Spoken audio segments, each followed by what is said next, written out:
Good morning. This is Faith in Our Hometown, brought to you as a community service and sponsored by Mercy Hospital, Joplin. And now, here's your host, Father Jay Friedel.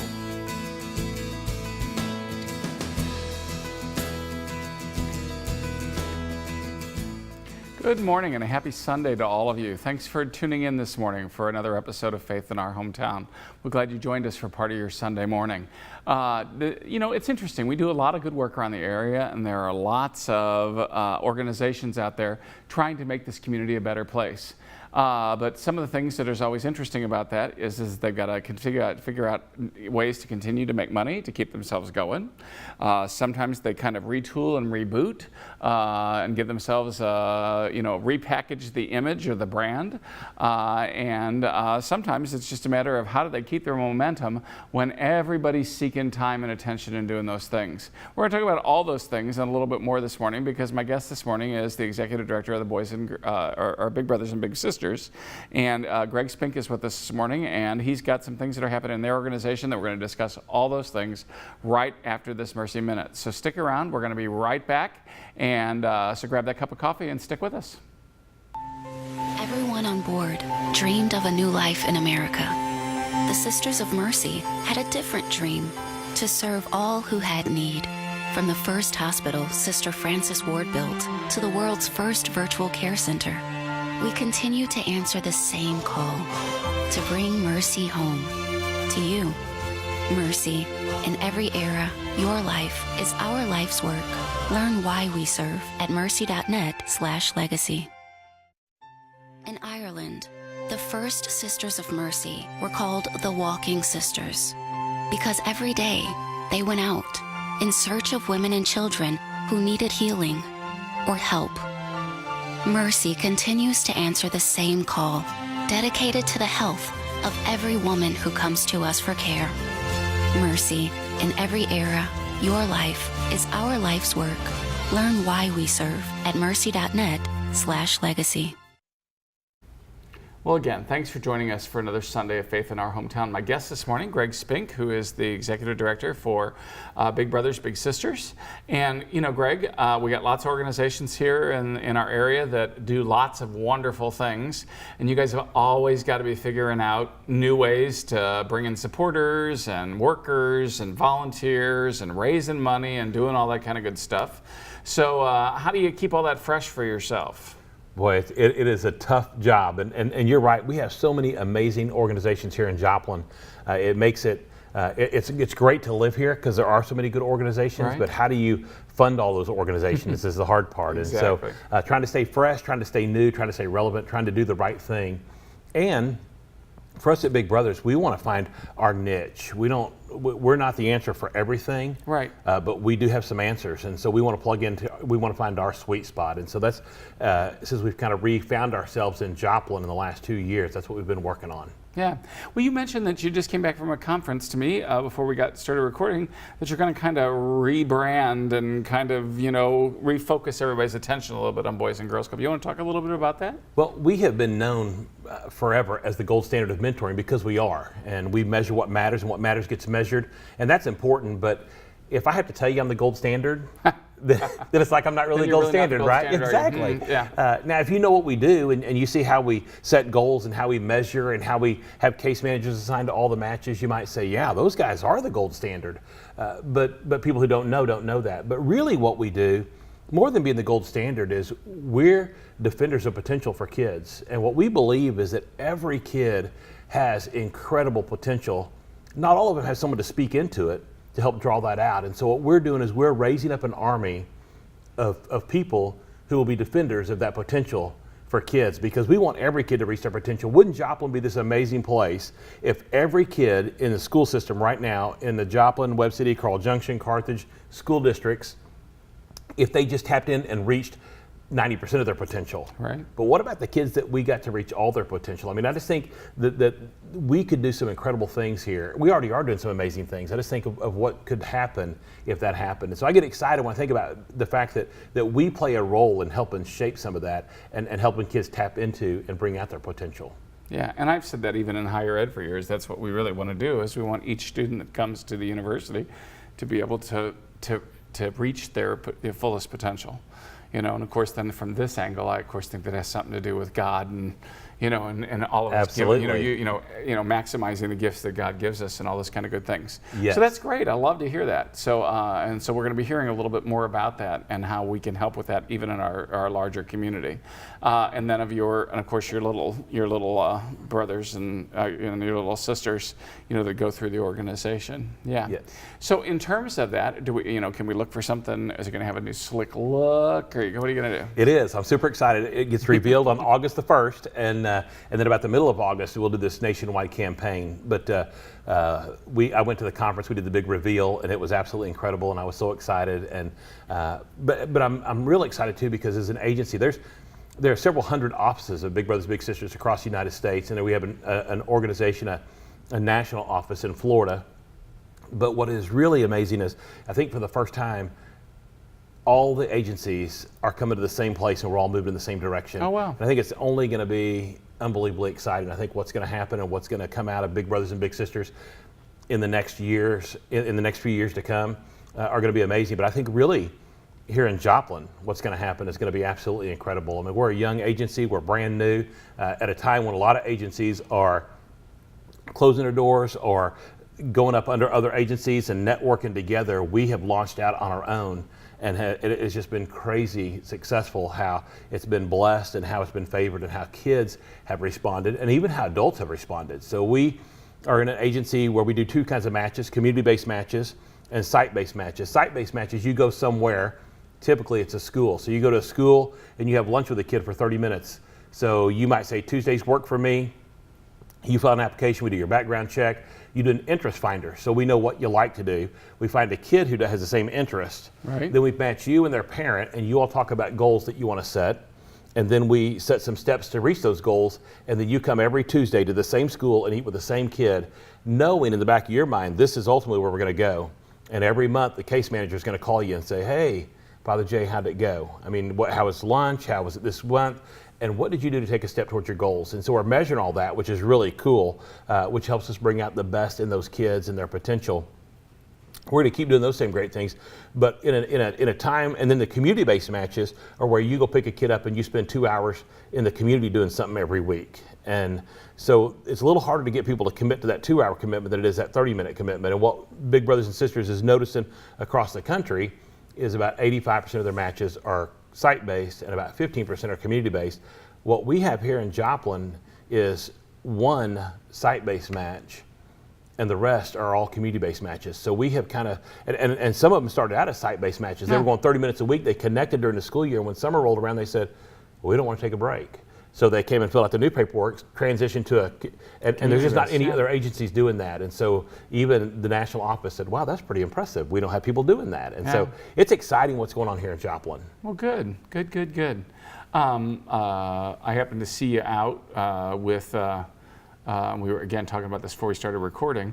I happened to see you out in a local restaurant, eating with your little brother, and saw you talking with him, and you were telling me about the interest stuff, because he's at the time he was a new little brother for you, right? Yeah. And so you were filling out this interest sheet, and you mentioned something to me about his kind of like where he was self-esteem wise. So now so say a little bit about that, because that story just amazed me. I thought it was great. Well, it's one of the things that's really exciting. I was a big brother when I was in college, and then I haven't been for a long time, and then I even took over this position. And our case manager, she does magic when she makes matches. She is really good at finding commonalities, and she's a great reader of people. So this kid came in the office one day, and she said, hey, come in the office and meet your new match. And I said, what? And she said, you're going to be a big brother again. And I said, no, I'm not. I have a kid who's a senior in high school. I have 2 girls in college. I'm not going to be a big brother right now. And she said, no, this is your kid.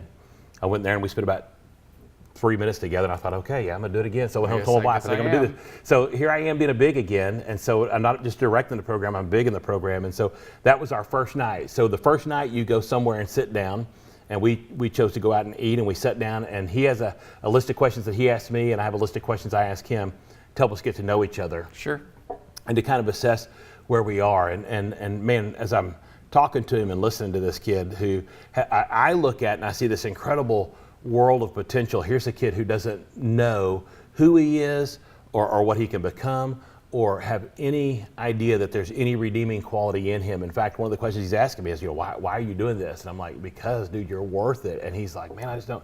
He's had a hard time seeing that. And so here's what I know. I know as we journey through this together, and as we start to tap into that, as we start to speak life into that, these incredible, crazy, cool things are going to happen. And one day I'll get to tell people, yeah, I knew him way back when. And people will go, oh, yeah. You knew him then? And I'm going to say, yeah.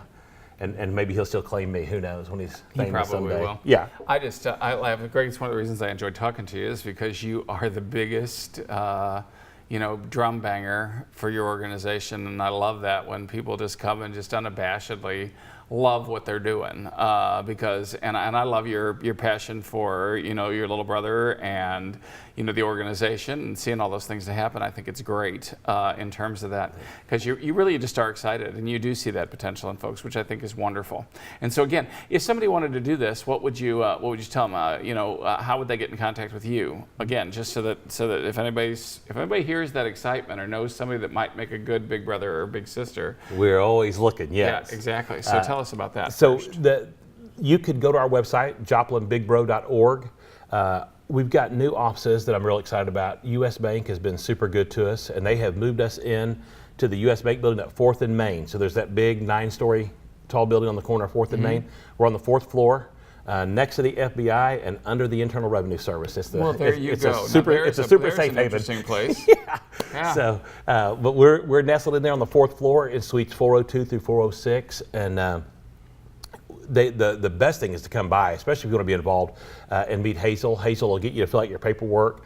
We're very extensive in background checks and making sure that you're safe for kids, and then she'll do a very extensive interview. She'll ask you questions. So I'm the director, I'm her boss, and she's asking me these questions, and I'm like, you're making me uncomfortable. This isn't, but we want to know you, and we want to know, one, that you're safe, but two, we want to know the best way to make a match. And so, and like I say, and again, she's magic. I want to say something about this because we've had to up our game so much in the last 20, 30 years about protection of children. And again, it's just, why do I have to go this? Why do you mistrust me? I just want to help. And I'm like, we don't mistrust anybody, but we all have an obligation to make sure that we are creating a strong enough safety net to make sure that we're screening everybody. And so we've got to do things to make sure that we are screening all of our candidates, doing our background checks, doing all those things, because if we don't, that's when we could potentially, put a kid in harm's way, and that's the last thing in the world that any of us would want to do. And one of the new programs we're starting is called Bigs in Blue. We've got police officers who are going to come to school campuses and eat lunch with kids at the schools, but they go through the same interview process and the same background checks as everybody else, because you wear a badge doesn't mean you're exempt from being a dangerous person. And so again, like you said, as much as we want to distrust people, as much as we want to say, yes, go do this, I have an obligation to the parents who bring their kids to our program. And it's not that we couldn't miss something, but we're going to do our due diligence. We're going to do everything we can to find it. And we want to protect kids and keep them safe. Well, my guest this morning is Greg Spink, Big Brothers and Big Sisters, and we're going to come back a little bit. We're going to talk a little bit about the way they go about doing some fundraising, which I think there's an event coming up that some of you might be interested in. So stick around, and we're going to talk a little bit more about that. This is Faith in Our Hometown, so stick with us. You're watching Faith in Our Hometown on KSN TV, brought to you as a community service and sponsored by Mercy Hospital, Joplin.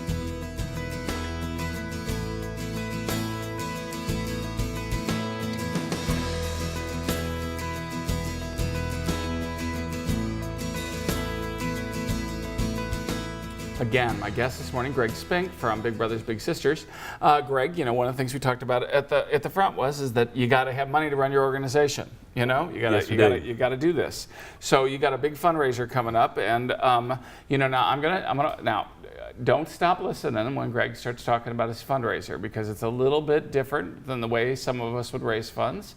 May seem a little unorthodox to you, but it also sounds like a heck of a lot of fun to me. So why don't you tell us a little bit about your fundraiser coming up? Well, Saturday, September the 8th, we have what we call Beer Fest, and we have some of the beer vendors coming in with their craft beers for the fall, and they're going to bring them to Memorial Hall At 5 o'clock, the VIPs get in, and at 6 o'clock, general admission opens.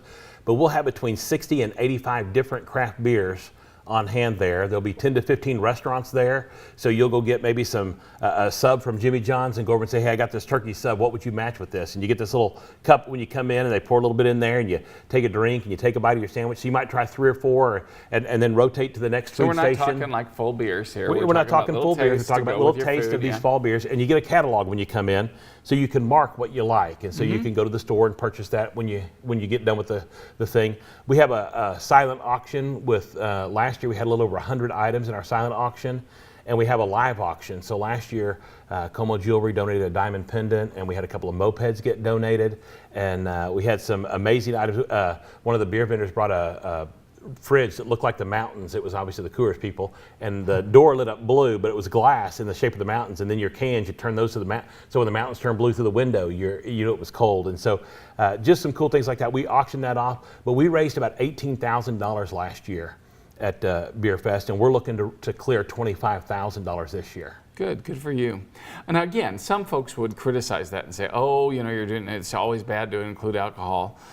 How would you respond to that? I mean, have you had any criticism thus far? We get criticism, and especially being a kids organization. And every year in March, we do a big thing called Bowl for Kids' Sake, and that's more of a kid-friendly fundraiser event. We go to the bowling alley. This year, we raised $25,000 in March for Big Brothers Big Sisters through Bowl for Kids' Sake. So this isn't the event, obviously, you want to bring your kids to, but this is an event that adults get to come out, and people who don't mind having a beverage. We have lots of great partners. I need to stop and say right now, thanks to Frank Fletcher Toyota, they're our title sponsor. So we call it the Frank Fletcher Toyota Beer Fest to benefit Big Brothers Big Sisters. And so they're good about paying for that, and they're good about helping make that happen. And so we really appreciate them. And then Elizabeth Turner Law Firm is our wristband sponsor. So if someone had too much to drink and got stopped on the way home, they would know who to call. But we have, we're looking for our ticket back sponsors and our mug sponsors, but we have sponsorships that raise part of that. But you know what, last year I went, it was my first one ever, and I'm also a part-time pastor, and so I'm there, but there's live music, there's the silent auction, there's a live auction. We have designated driver bands. We want everybody to be safe, and so we encourage people to come and pay $10, and you get unlimited food, and then Coca-Cola is one of our great sponsors. They bring soft drinks and bottled water. So we have designated drivers there. AAA Taxi shows up and offers people free rides home. If they've had too much to drink, they're probably going to gouge them the next day coming back to Memorial Hall. But they offer the free rides home to start with. And so, safety is obviously a big deal for us. We have police officers on site there. But last year, we had one guy that got out of hand, and we asked him to leave, and he looked at us kind of funny, and the police officers came over and said, no, we're asking you to leave. And he left. There was no incidents. No one got hurt. No, I mean, and it was a great night where we raised lots of money and awareness, and people coming and because it causes questions, sometimes that opens a dialogue where we get a chance to have conversation and explain to people what we do and why it's important and why it's okay to think outside the box and to do something like this. And so this will be our 9th annual. For me, it'll be my 2nd, and I'm excited again because it's a great fundraiser, and we've networked well with the community, and people know. There's a lady I met last year. She has been to every one, and she lives about 2 hours away. She has family that lives here in Joplin, so every year they work a personal day at work around coming down on a Friday and being here on Friday so they can come to Beer Fest on Saturday and then drive back home on Sunday. But she's going to come in and stay in town with her family and come to the Beer Fest. But it's become a group of friends. It's a group of people that get together and enjoy each other's company. And, man, everyone's invited. We'd love to have over 400 people this year. Yeah. And again, if it's not your cup of tea, that's fine, or if it's not your cup of beer, I guess I should say. Exactly. But again, I do think that those kinds of things can be fun, and if they're done with responsibly, and because I think it's always important that we model for our littler members the appropriate use of things like alcohol, and I think it can be done responsibly and well, and it can also open itself up to a little bit of a pain in the neck too. But I'm really glad that you've been able to successfully have your event with very little pain in the neck. Absolutely. And be able to manage all that and show other people how it can be done responsibly and to do those things. So again, why don't you give everybody just the parameters of how that's going to happen, and so this is next Saturday. This is next Saturday, and the doors will open at 5 o'clock for the VIPs. VIPs get to come in at 5 o'clock, and you get a T-shirt included in that, and a few extra things in your swag bag. Everybody gets a swag bag, and that'll include your little mug, and you'll go in, and then the restaurants will be there, the food will be going, the band will be playing, the auction will be out. So the VIP time is really nice because there's only about 75 to 100 people that come for the VIP time typically. Then when we open the doors at 6 o'clock for general admission, usually about 5:45 the line starts forming out the door, and at 6 o'clock when the doors open, they come rushing in. From 6 to 9, that's when the rushing big is in a very walking orderly briskly manner in a very line. orderly, decently, and safe fashion. Thank you, Father Jay. So, but they come check in, and then we have drawings all night long for door prizes and giving things away, and it is a night of just fun of just being together, fellowship, camaraderie, and yes, some adult beverages if you're so inclined. But there's people who come and might have one or two samples and then drink a lot of soft drinks or water. I know that when some of my friends do those things, there's always they always take one of the people along that just doesn't drink. Yeah. And it's great because then that person then just piles them all in the van afterwards and drives them all home, and everything's good. Yep. Everybody's safe. And everybody's safe, and it works, And again, nobody wants to exhibit people who are falling down and doing things, but because of some poor choices or stupidity.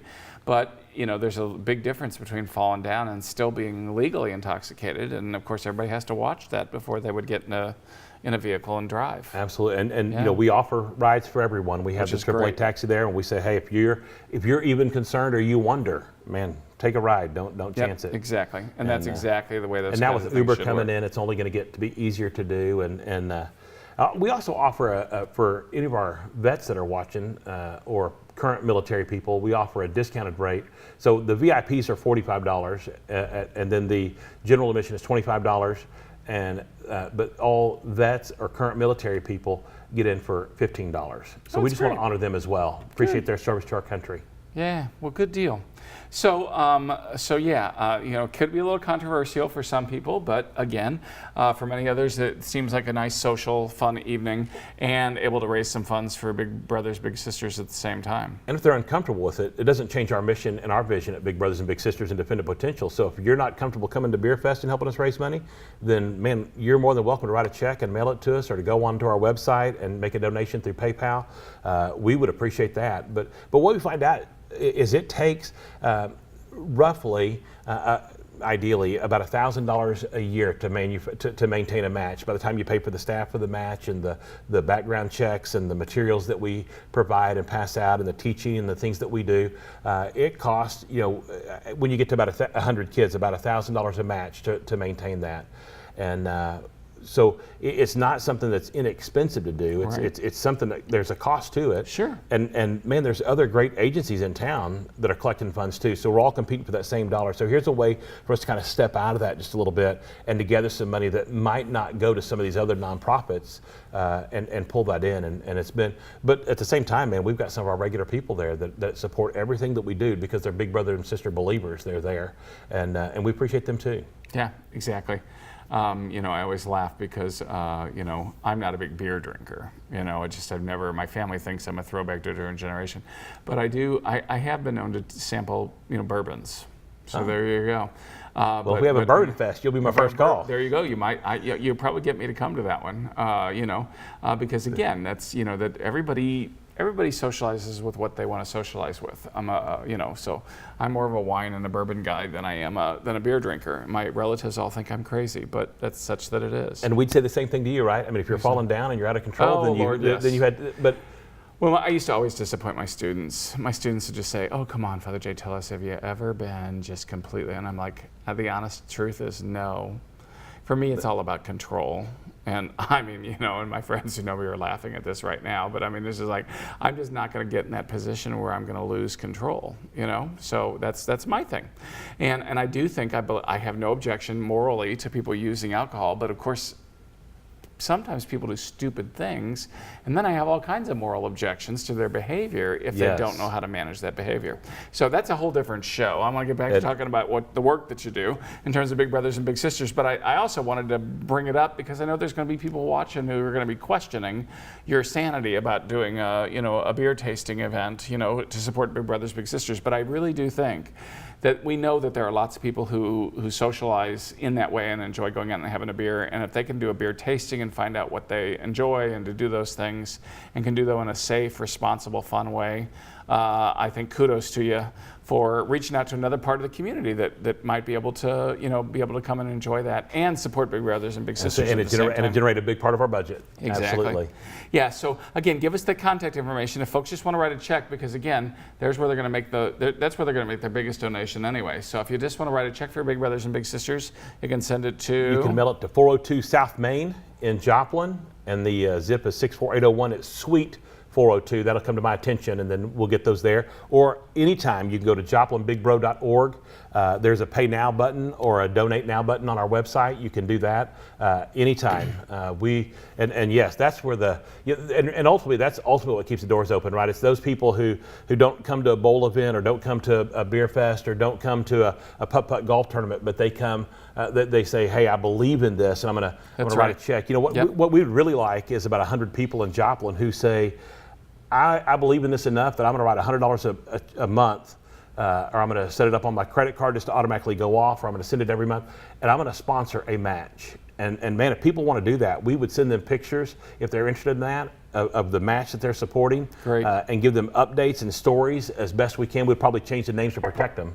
Yep, there you go. Well, we're going to be right back after this Mercy Minute. Don't go away. I have arthritis in my knees, and it was just excruciating. I wish I would have done something sooner. I found myself not able to go up and down stairs, which is bad because we realized we were going to have to sell our house. We decided just to take the worst one first, and we did. I was back to work in 6 weeks. 6 months later, I had surgery on the second one, and I'm back to work in 5 weeks.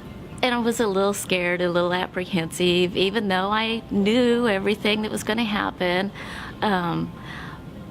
But I was just impressed. Life is short, and I waited. I think I waited too long.